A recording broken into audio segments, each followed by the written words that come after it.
और अहम खबर इस वक्त यूपी से आपको बता दें कि फतेहपुर में मजार तोड़ने वाले को मिली जमानत। फतेहपुर में मवाई गांव में मजार तोड़फोड़ मामले में अपडेट सामने आया। मजार तोड़ने वाले मुलजिम की जमानत पर निकाला गया जुलूस। शरपसंदों ने 24 दिसंबर 2025 को तोड़ा था मजार। मुलजिम नरेंद्र हिंदू को जेल से किया गया रिहा। माला पहनाकर निकाला गया इस्तकबालिया जुलूस।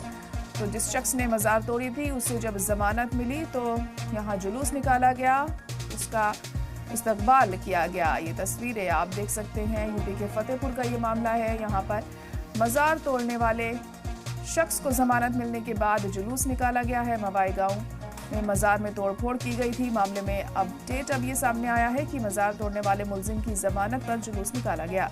शरपसंदों ने 24 दिसंबर 2025 को तोड़ा था मजार। मुलजिम नरेंद्र हिंदू को जेल से रिहा किया गया। माला पहनाकर निकाला गया इस्तकबालिया जुलूस। ये तस्वीरें आप देख सकते हैं किस तरह से माला पहनाकर और उसकी शान में नारे लगाकर इस जुलूस को निकाला जा रहा है, क्योंकि इस शख्स को जमानत मिल गई है। इसने मजार तोड़ा था और जमानत मिलने के बाद कैसा है इसका इस्तकबाल यहाँ पर हो रहा है, ये बखूबी आप इन तस्वीरों को देखकर समझ सकते हैं। शरपसंदों ने 24 दिसंबर 2025 को मजार तोड़ा, जिसके बाद इसके खिलाफ कार्रवाई हुई और इसे जेल भेज दिया गया था। लेकिन अब जमानत मिलने के बाद किस तरह से इसका स्वागत किया जा रहा है, ये आप तस्वीरों में देख सकते हैं।